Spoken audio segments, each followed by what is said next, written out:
Good evening, everyone. Thank you very much for having me this evening. It's a great pleasure to be back at the Dulwich Picture Gallery. I was at Dulwich College for sixth form, and was really introduced to art history here. So my origins as an art historian lie just a few meters across the way there in the galleries in front of Rembrandt's Scarlet Window. That's where I offered up my life to art history. Art history has been very good to me, I have to say. I feel very privileged in my relationship with Dulwich, but then also, of course, with the National Gallery, the Courtauld, and the Prado too.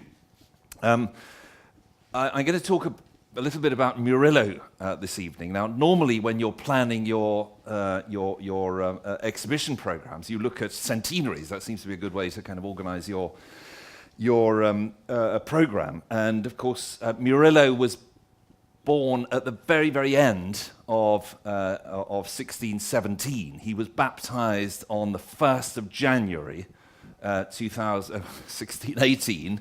And of course, the celebrations will take us into 19. So that's how you stretch out a centenary into 3 years. At the National Gallery, on the other hand, if you look at our program for this term, no reason why you should have, but anyway, we opened Boilly just a few weeks ago, and we've opened Sorolla today. So we're doing it with artists who have a double L in their name. It's a different way of planning your program. And in fact, if you stick with us, you'll see Sean Scully in the summer. So, but anyway, it's Murillo we're going to talk about today. Just wanted to give a special welcome to an old school friend of mine from primary school, Justin Goddard, who I met at the door. It's a great pleasure to see each other again after nearly 50 years. Goodness. It's anyway, let's talk about Murillo. Here's my... This is the reason why I thought we should talk about Murillo, because the Dulwich Picture Gallery is, in a way, the home of Murillo in this country, together with the National Gallery. There are one or two other institutions across the country that have works by Murillo, who is remarkably well represented in this country. And you have to remember that in the 19th century, Murillo was more highly valued than Velázquez himself. It seems strange to us nowadays that Murillo should have had such prominence in people's imagination, in their writing, in their critical appreciation, in the purchases they made. Murillos, of course, were very expensive. They were easier to find than Velázquez's, because most of the Velázquez's were in the royal collection, whereas, of course, Murillo was never a royal artist, so his pictures didn't end up in the royal collection and consequently in the Prado. So this was a picture that for a long time used to sit in the master's office up at the college, and I imagine it was sometime during the 20th century that it was decided it should really be shown in the gallery. And of course, it is one of Murillo's most beautiful works. It also turns out to be one of the pictures that were made for Murillo's friend, Justino de Neve. And it's that relationship between Justino de Neve and Murillo that I'd like to talk about this evening. At the National Gallery, we have these two portraits. On the left is the self-portrait of Murillo, and on the right is Murillo's portrait of his friend, Justino de Neve. These are two faces of the Sevillian Baroque. They constitute, as it were, the identikit of an ideal relationship between patron and painter, where the artistic and spiritual concerns of the two men overlapped to perfection, where ambition and skill on both sides of the relationship align to create the circumstances for the production of the very finest artistic works. Murillo and Justino were also very good friends. Murillo on the left here is about 50 years old in this self-portrait. It's the later of the two self-portraits that we have by him. It's the one in the National Gallery, as I said. By this time, in the late 1660s, he had been the town's most famous painter for over a decade. He was also one of the most celebrated artists in Spain, and his work was being admired abroad. His works were beginning to be exported from Spain. Justino, on the right, was a priest. He was a canon of Seville Cathedral. He was about 40 years of age when that portrait was made. He was 7 years younger than Murillo and was recognized for his piety, for his kindness. He was an able administrator and a collector of paintings and a bibliophile. Now, the friendship between these two men gave rise to a remarkable group of paintings, public and private commissions, as well as gifts from the artist to the churchman, and they include several of what we today consider the artist's masterpieces. All the paintings date from the 1660s and 70s, a period which saw the two men engaged in some of the most significant artistic endeavors of the period in Seville. And they constitute a corpus of mature works from the time when Murillo was at the peak of his fame, producing pictures of a consistently high aesthetic and expressive level. They are illustrative of his remarkable painterly technique, his astounding command of his palette of colors, and also of his iconographic inventiveness. The personal relationship between artist and patron and the paintings that came out of it take us to the very heart of the Sevillian Baroque. So on the right you have a detail of this picture here. His afternoon prayer momentarily interrupted, Don Justino turns to greet the visitor who has just entered the room. His gaze is lively and focused. He keeps his finger marking the page in his diurno, his little prayer book, suggesting that the encounter will not be a long one. His right hand grips the chair arm and he's caught between stasis and action, as if he's about to rise and make his welcome that much more effusive. The color of his robe is a discreet black, but it is long and flowing with split sleeves made with generous lengths of cloth, and his shoes are of a soft chamois leather. Take my word for it. His pug, adorned with a collar with little bells and a dainty red bow, looks up dreamily at his master. He's both a pet and an allegory of devotion. On the table, three objects speak eloquently of his wealth, learning, and his refined taste.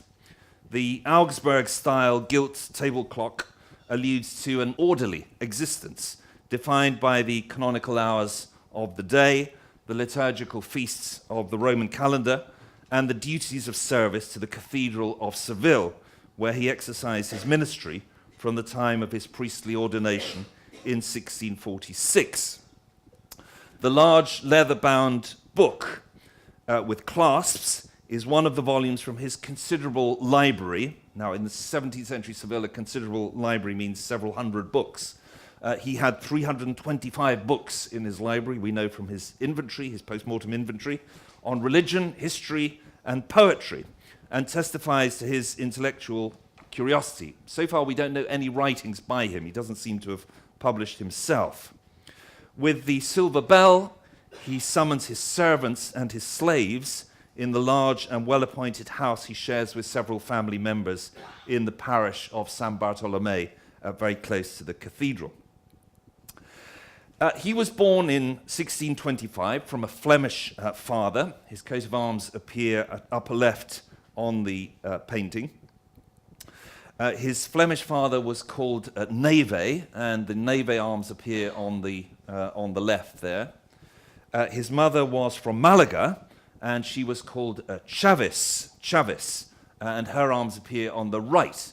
And Chaves, of course, is the same as Llaves, which is keys. That's why you have the keys for the Chaves family. Neve, of course, in Latin means snow, and the keys, the symbol of St. Peter, would feature in a significant way in Justino de Neve's life, as we will see. The inscription in Latin is a testament to the friendship between artist and sitter. His age 40, Bartolome Murillo of Seville painted this with the intention of making a gift of it in the year 1665. Their friendship probably began in the early 1660s and grew ever stronger based on shared spiritual, family, and business interests. Murillo acted as a valuer of the pictures which had belonged to Justino's mother. Murillo's daughter, professed in the same Dominican convent in which Justino's sister and niece were also nuns. Stay with me. Murillo's son, Gaspar, became a priest and also a canon of the cathedral, no doubt due to Don Justino's support. And very significantly, when Murillo in 1682 drew up his will, he named Don Justino as one of the executors of his estate. Ordained in 1649, from what we can garner from descriptions of Don Justino and from the documents regarding his activities, he was a devoted churchman, a model of the Tridentine presbyter, concerned with maintaining the prerogatives and status of the church, but also its spiritual and moral discipline. He displayed a special devotion to the Immaculate Conception and to the sacrament of the Eucharist, as well as a marked veneration for the saints of the Diocese of Seville. Like his contemporaries, the Archbishop of Seville, Ambrosio Spinola, and the layman, the renewer of the city's most important charitable institution, the Caridad, many of you will have heard of it, Miguel de Mañara, he was involved in the establishment and maintenance of charitable bodies that aim to alleviate the suffering of the poor, the aged, and the infirm, and he participated actively in the life of these confraternities. Neve was born wealthy and successfully managed the portfolio of properties and investments he inherited and acquired for the benefit of his family, and of the various religious foundations he was associated with. In 1658, he became a canon of Seville Cathedral, which is the nerve center of civilian religious life. And his successful career in the cathedral chapter reflects his administrative abilities and what today we would call his fundraising skills. His tombstone in the cathedral states that he was vir templus natus, a man born to serve the church. He must also have been a person of some social grace, as Murillo's portraits, I think, indicates. Seville Cathedral, which you see here, was and remains one of the largest and most spectacular cathedrals in the world. Built in the area of the city's Grand Mosque, its impressive bell tower, the repurposed minaret, dominates the city's skyline. Richly endowed and magnificently decorated, the cathedral played a role of great importance in the life of the city, which in the 17th century was one of the largest cities in Europe. Seville was the gateway to the Americas and was renowned for its wealth and beauty, its palaces, churches, and religious foundations, as well as its painters. Very interesting that Seville bases part of its reputation on the skill of its painters. Francisco Pacheco, Velázquez himself, who of course leaves Seville as a young man to go and serve the king in Madrid, Murillo, Zurbarán, and Valdés Leal, among others. This is the Giralda, the minaret, of course. This is the so-called Patio de los Naranjos, the orange tree patio adjacent to the cathedral. This is the Archbishop's Palace here, again adjacent to the cathedral. And you can just about make up, you can see here, something I'll talk about in just a moment, which is the Hospital of the Venerable Sacerdotes, which is a retirement home for priests, which Justino de Neve was very closely associated with. The sort of processional route in Seville passes in front of the facade of the cathedral along here. It did in the 17th century, it still does today. The canons of the cathedral are responsible for looking after the cathedral building, attending to religious services, and administering the cathedral's possessions, its archive, and its properties. They elect a dean and are all under the authority of the bishop, but they have a certain amount of autonomy. Very often there's a bit of tension in the running of these big cathedrals between the dean and chapter and the bishop himself. These are the current canons of the cathedral, one or two have died since this photograph was taken, and so they are effectively the descendants of Don Justino. In Murillo's time, They were often quite wealthy in their own right, and we know that some of them were, like Don Justino, collectors and patrons of painting. In Don Justino's time, I haven't been able to see that any cathedral canon was a more significant collector of paintings than Don Justino himself was.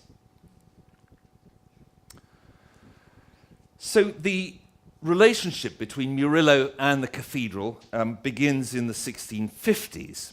One of the cathedral canons, a man called Juan Federighi, gives 2 pictures to the cathedral, and at that moment the donation is accompanied by a legal document which says that Murillo was by then the most famous painter in the city. We're talking of the year 1655. Shortly after that, he's commissioned to paint what is one of the biggest pictures in the cathedral, and that's the St. Anthony and the Christ Child, which still today stands on the altar in the baptistry chapel. A work that seemed to sort of confirm Murillo as Seville's leading painter. Remember that Zurbarán was still very much active in Seville at this time, but I think partly as a result of the success of Murillo, these youngsters kind of snapping at his heels, particularly Murillo himself, but also Valdés Leal and an artist called Francisco Ricci, he decides to move to Madrid. So Zurbarán spends his last 6 years in the capital, away from Seville, where he'd really been since the mid-1620s. Just to return for a moment to that portrait of Faustino de Neve, I think it's important to point out just how extraordinary a portrait it is. Cathedral canons weren't represented in the way that you saw in the portrait that we had on the screen a few moments ago.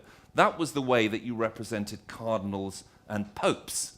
On the left, you have El Greco's wonderful portrait of probably Cardinal Niño de Guevara, which is at the Met.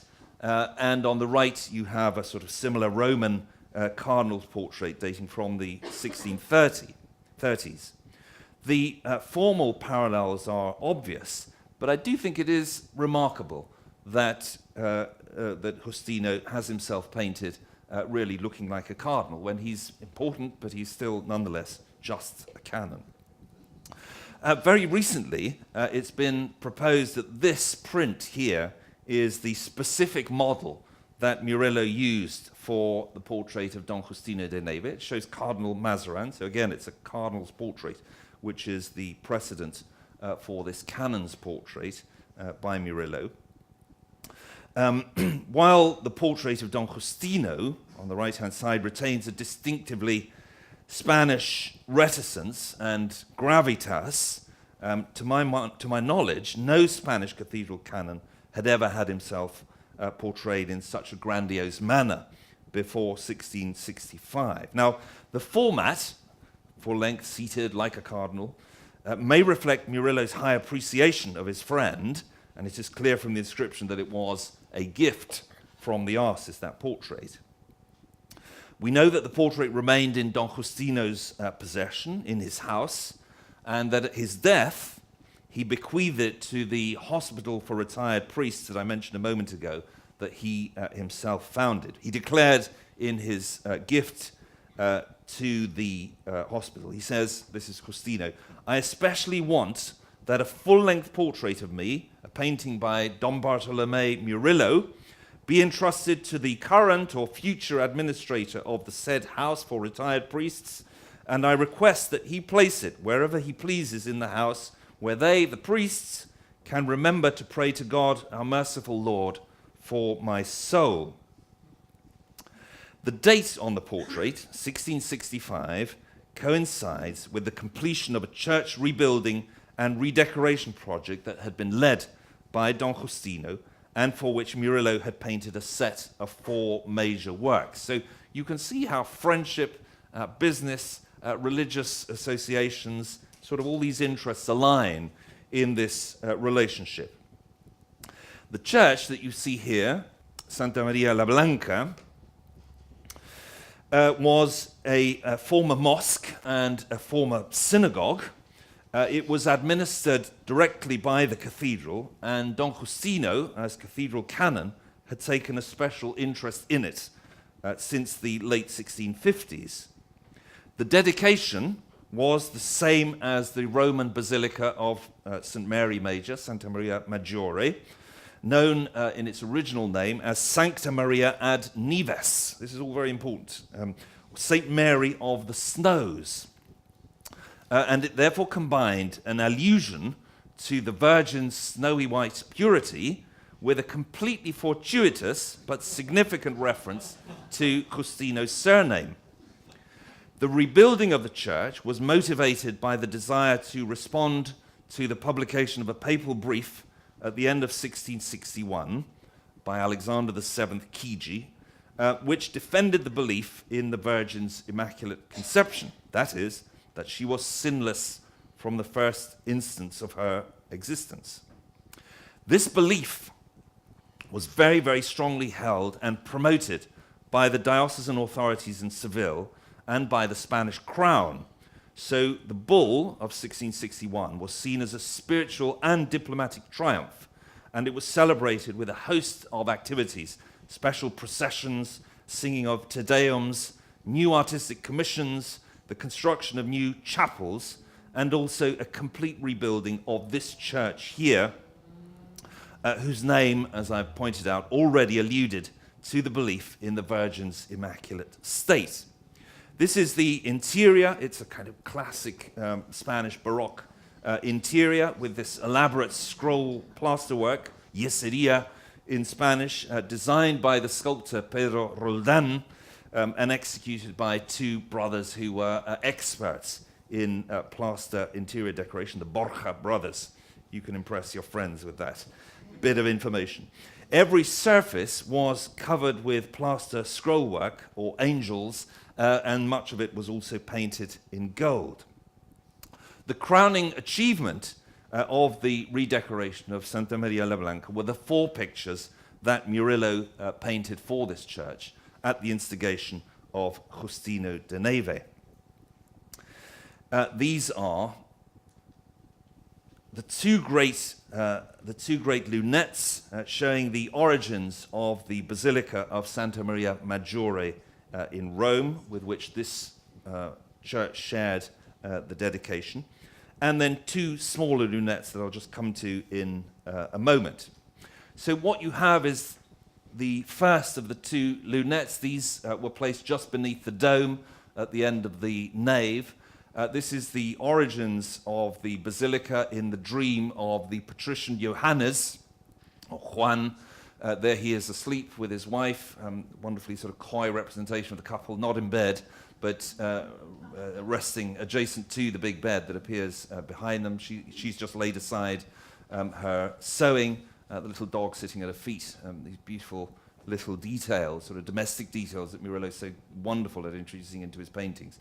They both have the same dream of the Virgin Mary appearing to them, telling them that they must go to see the Pope and tell him that they've had a dream that they must build a chapel in her honor where there has been a snowfall. Now, the reason why this is very extraordinary is because the date is the 5th of August, and in Rome you don't have snowfalls on that date. So where there is a miraculous snowfall, that is where the church must be built. Not only that, but the snowfall will have given the ground plan of the church that has to be built. So they're rather astonished by this dream, and what they do the following day is they go and talk to the Pope, Pope Liberius, and this is the following scene where Johannes and his wife are addressing the Pope. He happens to have had exactly the same dream himself, and so they go out in procession to the Esquiline Hill, where they've heard that there has been a miraculous snowfall. There it is at the back, and there indeed is where the first church in honor of the Virgin is built in Rome and goes on to become the great Basilica of Santa Maria Maggiore. Interestingly here, Pope Liberius has the likeness of Pope Alexander Chigi, who promoted that bull of 1661. So everything fits very nicely together. The lunette shape, of course, is the shape of the architecture. What you see here are additions which were made to these works when they were removed by the French in 1810 and taken to the Musée Napoléon by Marshal Soult, and where they hung for a very short time, because after Waterloo, quite a number of these works were returned to Spain. At the end of the two side aisles, Murillo painted two scenes, the first of which, on the left, shows the Immaculate Conception being venerated by a group of devout figures.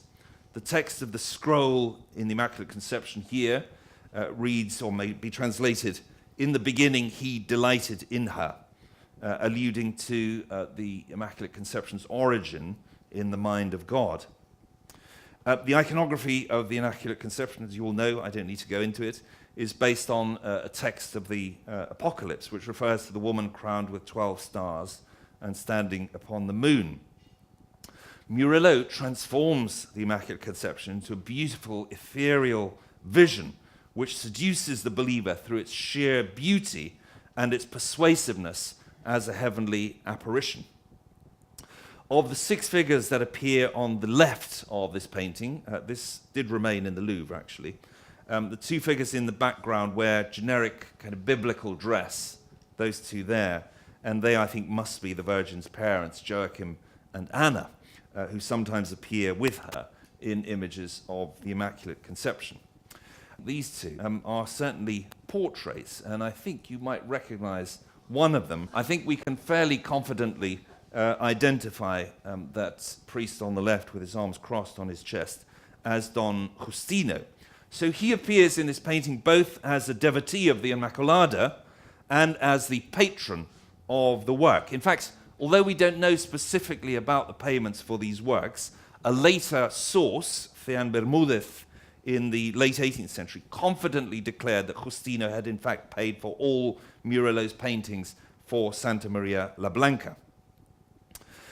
A few years ago, the church was being restored, and I was able to identify that this bit of frame that had stayed there was part of the original frame of this picture. So what you're seeing is a reconstruction of what that picture looked like at the end of the left-hand aisle in the church, and we've sort of repeated more or less the idea of the design around the upper part of the lunette. The picture at the other end of or rather at the end of the other aisle, was this one here. It bears a text from the Gospel of St. John. He loved them unto the end. The female figure carries the chalice and host, rests her left arm on a large book, and carries the keys which allude to the authority of the church. She is a sort of amalgam of faith and the church triumphant. The prominence of the keys, I think, can be read as a sort of private homage to Don Justino, whose second surname, you'll recall, was Chavez. The 2 paintings reflect 2 manifestations of God's love, his love for the Virgin Mary from the very beginning, and his love for the church until the end of time.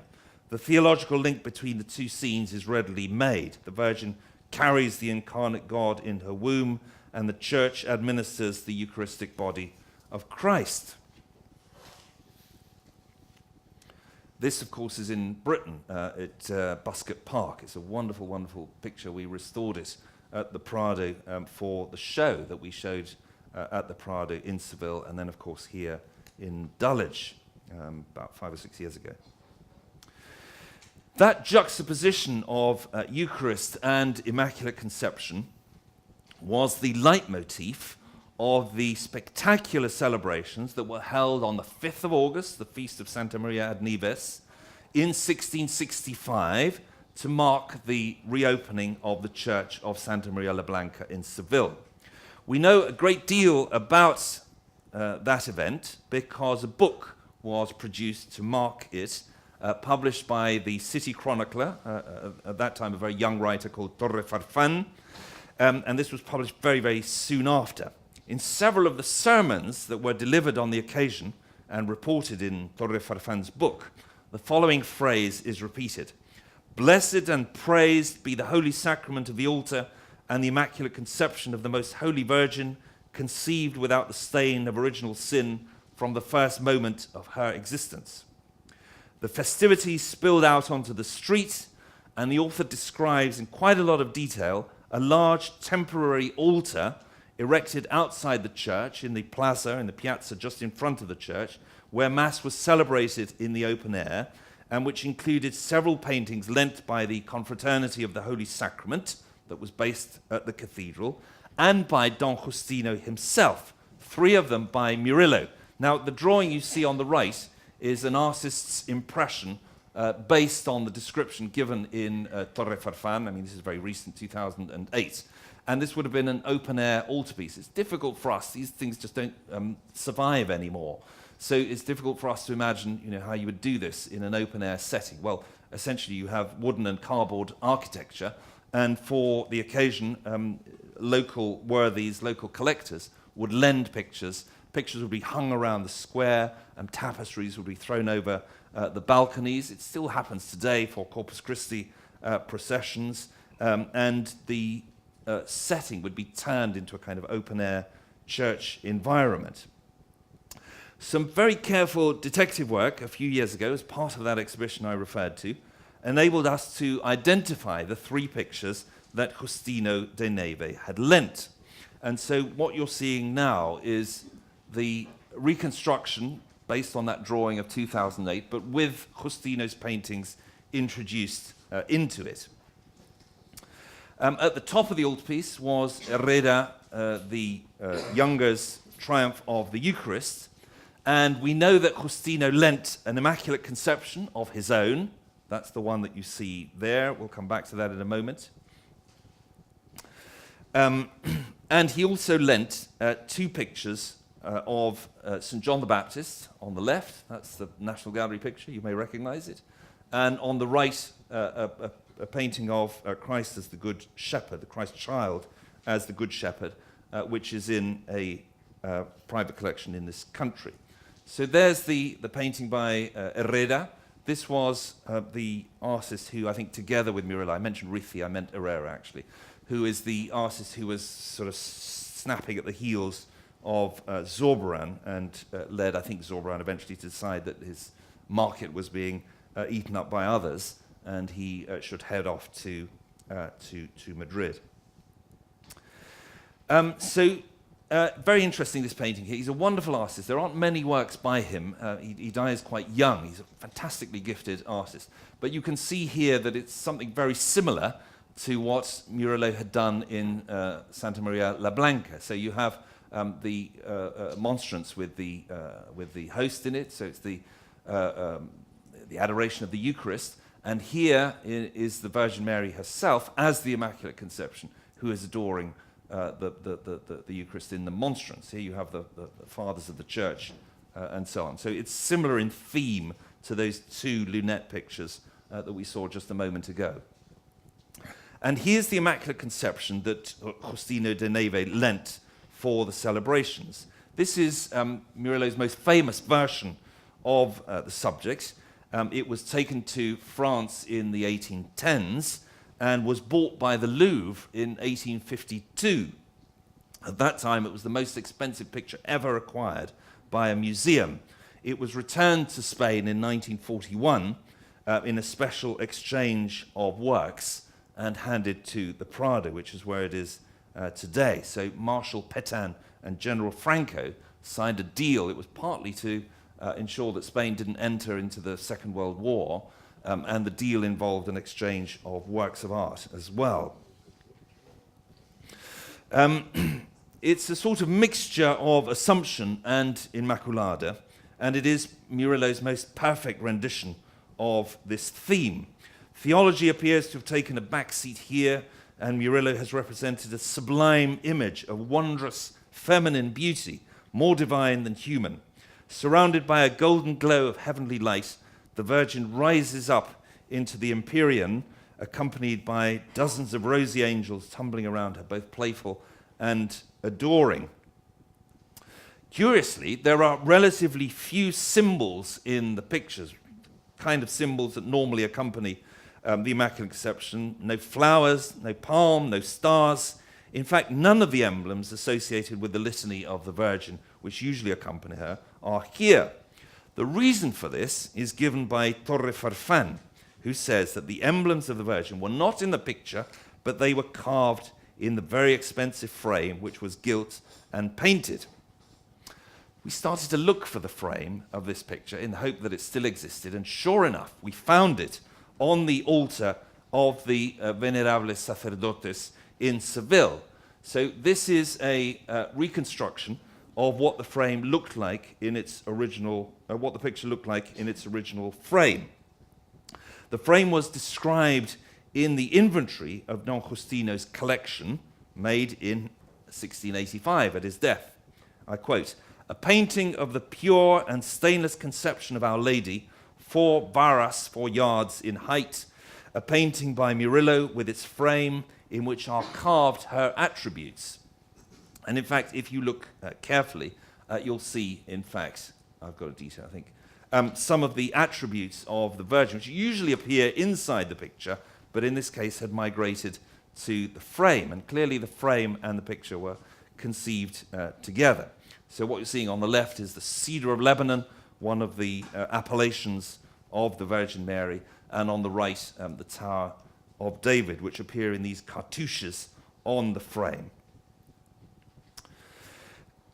In the temporary altar set up outside the church, the Immaculada, as I said before, was flanked by 2 smaller paintings. On the left, the young St. John the Baptist, on the right, the Good Shepherd, both of which have ended up in British collections. These 2 are identifiable in the inventory of Don Justino's collection, drawn up at his death in 1685. So 1665, therefore, the date that church is re-inaugurated, newly refurbished with Murillo's great paintings there, I think give us the context for the creation of the portrait. So I imagine the portrait is made as a gesture of friendship to Don Justino in thanks for having given him these wonderful commissions. The following year, at the end of 1666, Don Justino was named Mayordomo de Fabrica, effectively canon superintendent of the fabric of the cathedral. He was responsible for the upkeep and decoration of the building and had a considerable budget at his disposal. He engaged Murillo to help him in the refurbishment of this remarkable, beautiful 16th century building, which is the chapter house of the cathedral. That's where the canons would gather to discuss cathedral business and also to pray. Very significantly, Don Justino commissioned Murillo to paint the picture that you see up here, the Immaculate Conception, and these little roundels of Sevillian saints. So the chapter house was a celebration of Sevillian devotion, in particular devotion to the Immaculada, and indeed to the saints that the diocese itself had produced over the ages. There's a detail of the Immaculada which sits at the top of the chapter house. Very, very beautiful picture, painted on panel, actually. It's not been taken down for a long, long time, so it's difficult to see from down below. You can see that the inscription that appears up there, Inmaculada en el primer instante de su ser, rings in sympathy with that description that I've referred to, that phrase that's constantly repeated in Torre Farfan, immaculate from the first instant of her being. I'd like to devote just a few moments to the collection formed by Justino de Neve, given that we're talking about friendships in art, and how Murillo's friendship with Justino also yielded pictures for Justino's private collection. So the main source for understanding Justino's interest in painting is the inventory of his collection, drawn up immediately after his death in 1685. The document lists about 160 pictures, which for a non-aristocratic collection is a considerable number.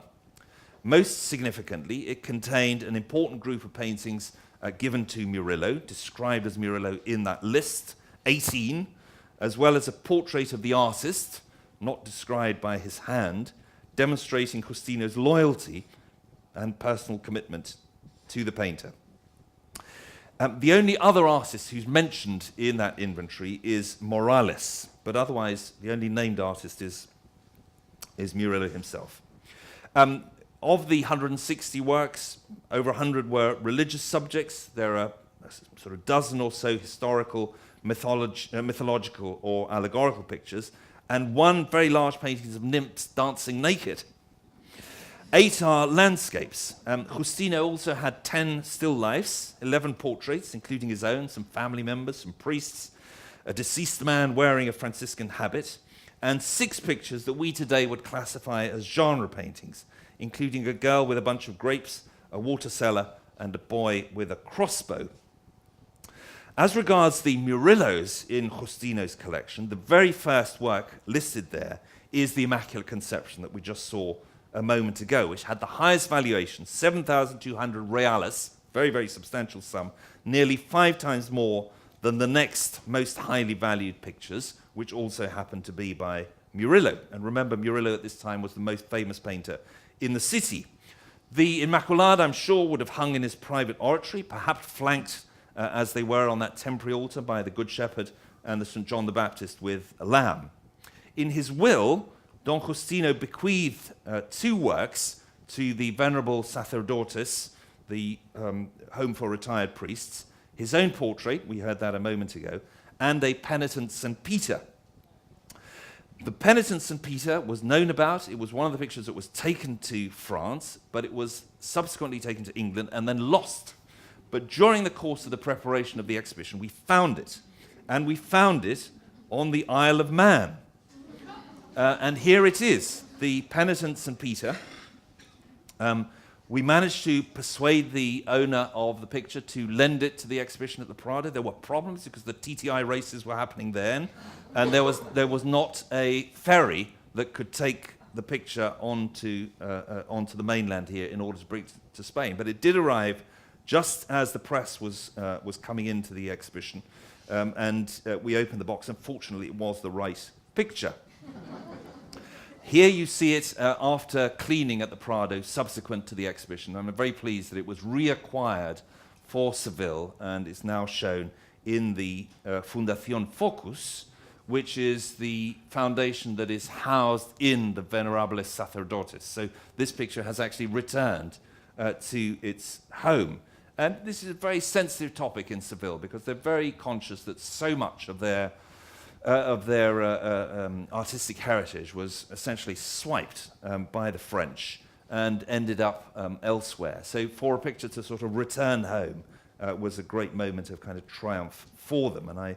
And that was part of the work that came up around that exhibition. So it was a very kind of pleasing outcome. Don Justino's collection of Murillos is interesting because it includes a variety of works, including allegories, flower paintings, and small devotional pictures. The inventory lists 2 paintings of spring and summer, which correspond, we have no doubt, to these 2 pictures. So the Dulwich picture here on the left-hand side, and the picture that you see on the right that was recently acquired by the National Galleries of Scotland. They're described in the inventory as spring and summer. Curiously, only 2. There are no other 2 pictures to complete the allegories of the 4 seasons. Although Neve was interested in genre paintings, as we've seen from that list of works that he had, unlike another important Flemish collector in Seville who wasn't a canon, was a very wealthy merchant called Omazur, Omazur owned several of the beggar children of the kind that you know from the Dulwich collection here.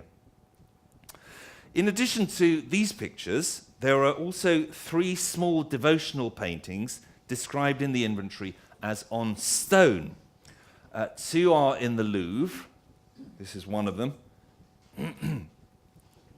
And the third is a nativity scene in Houston, which was recently identified as having a Justino provenance as well. In fact, although Neve had other small works on stone, copper, wood, and in wax. These three are painted on a much rarer and intriguing support. They are actually painted on Mexican obsidian. Mexican obsidian, of course, is solidified lava that's come out of a volcano, and it's a vitreous substance, not actually a stone. It can be made into very, very sharp objects as well. Traditionally, you used obsidian for surgical operations, for example. But these three paintings, I've shown you one of them. I'll show you the other two as well. This is the other one in the Louvre. And the third one, as I said, recently identified, is this one here, which is in Houston. They're reminiscent of small paintings on slate of the kind executed by the Bassanos or by Alessandro Tucci. The picture gallery here in Dulwich has a fine painting on slate with this black background, which I think, I can't remember who the author is. Is it Turkey as well? Sorry? Marinari. Okay, so there was a tradition in 17th century Italy for painting on stone, in particular on slate. So the appearance is similar, but it's a different kind of material in this case. And you use the background to play an aesthetic role in the design. It has been suggested, probably slightly fancifully, let's just go back to this one here so you get a sense of the material itself, that the intention of Murillo in painting these Christian subjects on obsidian was to Christianize objects that may have been known in the 17th century to have had a ritualistic significance in Aztec religious practice. So these would have been pagan objects, which potentially Murillo was sort of Christianizing by painting, the Holy Family or Christ himself on them. And these objects are known in Aztec culture as smoking mirrors. So they were mirrors whereby you could enter into contact with souls that had passed on. But in fact, we're not actually sure that Murillo would have known that this was the way in which this material was used in Aztec culture. It is possible, but we have no evidence of it. And in fact, even Justino, when he refers to these objects in his will, he describes them as on stone rather than on this wonderful obsidian. This picture here, Justino donated to the charter house of Seville, the Carthusian monastery there, with the instruction that the prior should put it wherever he thought fit in memory of the great affection in which the canon held the monastery. So you can see that Murillo is actually producing quite a variety of different sorts of works for him. Portraits, big public commissions, paintings on obsidian, flower paintings, which don't survive, I'm afraid, genre pictures, which we've just seen, paintings, also some miniatures. Now, again, during the course of the preparation of this exhibition, this miniature you're seeing back and front emerged. It was an unknown work until the exhibition. So you can see that when we put on an exhibition, and there are museum colleagues here, all kinds of interesting things happen around an exhibition. The research sort of throws up new ideas, it throws up in some cases new works as well, and enables us to give a much more accurate, rounded view of the artist's achievement or the particular subject that we're trying to treat in the exhibition.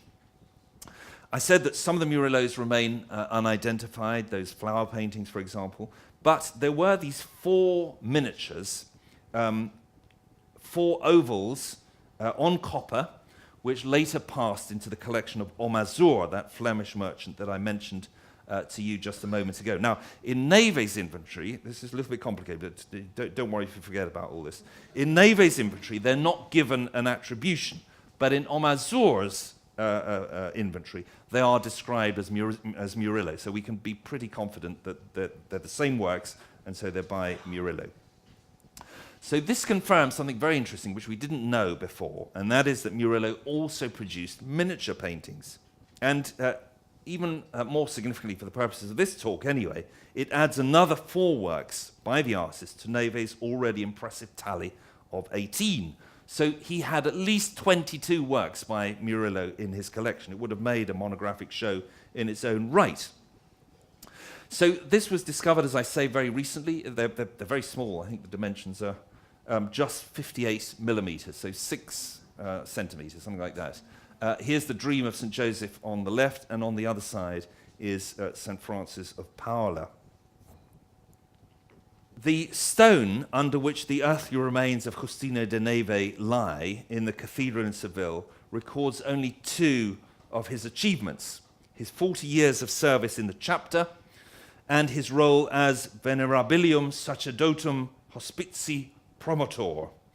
The foundation and decoration of this charitable institution engaged him very intensively. He was the promoter of the hospital for retired priests, Venerables Sacerdotes, as it's called. It functioned, in fact, as a care home for priests until a generation ago. This is it, as you see it. It's a sort of beautiful, sort of Moorish patio with beautiful fountain in the middle. It has a wonderful church attached to it, decorated by Valdes Leal and other civilian artists from the last quarter of the 17th century. And here's a picture that shows how the hospital operated. It was meant for priests who were elderly and infirm and in need of housing and care. And there were the nobles of Seville would serve the priests, as you see in this painting by Lucas Valdez. So the hospital was built with funds which came partly from the land and properties that it owned, and partly from the Archdiocese of Seville, and partly from private donations. Now, Don Justino played a very important role in the construction of the building, which began in the 1670s and was not complete until after his death. It was completed in the late 1680s. He was also responsible for elaborating the statutes of the Brotherhood, which were published in 1676. Now, as we have seen, Don Justino bequeathed 2 Murillo paintings from his own collection to the Venerables Sacerdotes. His own portrait, he wanted the retired priest to pray for him, and the penitent St. Peter that we rediscovered recently. But in 1679, some years before he died, Justino was instrumental in getting Murillo the commission to paint this picture here, which is now in Budapest, the Virgin and Child distributing bread to priests. This work was painted very appropriately for the refectory of the Venerables Sacerdotes. I said that the house served the needs of sick and elderly priests, and also clergymen who were traveling. And if you look at the 3 priests on the right, you can see that they represent these 3 categories: the balding, white-haired priest, the sallow-faced, sickly cleric behind him, and the priest with a pilgrim's staff. The subject matter illustrates the charitable purposes of the hospital and also alludes to the theme of Christ distributing the bread of the Eucharist, food for the body, food for the soul. For more than a century, this work hung in the refectory where the retired priests would eat their meals, constantly reminded that the charity that they benefited from had ultimately come from Christ himself, and at the same time praying for the soul of Don Justino, the founder of the Venerables Sacerdotes. The relationship between Don Justino was at its most intense in the mid to late 1660s. In the 1670s, Don Justino seems to have focused his attentions on his cathedral duties, on the construction of the Venerables Sacerdotes, and on taking care of his large extended family. He was very close to Archbishop Spinola, who was Archbishop until his death in 1684. Valdes Leal continued to work also for the Venerables Sacerdotes after Murillo's own death. Murillo died in 1682. Don Justino died 3 years later. The epitaph on the latter's tombstone in Seville Cathedral is brief but eloquent. Here lies Don Justino de Neve y Chavez, canon of this patriarchal church for 40 years, a man born for the service of the temple, founder of the Hospital of the Venerable Sacerdotes. He died on the 14th of June, 1685, at the age of 60. May he rest in peace. So, death of Murillo, shortly afterwards, the death of his friend Don Justino, brought to an end that wonderful collaboration between sort of enlightened, devout patron and the most wonderful painter of his generation in Seville, Murillo. In 1686, this is the epilogue to this story, 1686, so the year after Justino had died, the hospital acquired Justino's Immaculate Conception from his heirs. They installed it in its frame in the church. There it remained until 1810, when it was removed from its frame and taken to Paris, as I said before, in 1813 by Marshal Soult. The frame, as we saw, remained in situ and was filled with another rather mediocre Immaculada by an anonymous artist. In 2012, we had the exceptional opportunity to reunite frame and picture in the Church of the Venerables Sacerdotes, and that's what you see happening there. This was a risky business because the civilians, of course, are very keen on repatriating their heritage. And when you show that your great masterpiece in the Prado fits perfectly into their frame, which sits on the original altar on which the painting was placed from the mid-1680s, it becomes very difficult to persuade them they have to give you the work back at the end of the show. But the painting did indeed return to its altar for 3 months in the Church of the Venerables, just 2 centuries after it had left. These things do not happen very often. It was a remarkable event in the context of a very special exhibition, and I'm delighted that we were able to continue that celebration here at the Dulwich Picture Gallery, and painting and frame did indeed come to South London for the celebration of that exhibition. And that brings to an end my reflections on Don Justino and Murillo. Thank you very much for listening.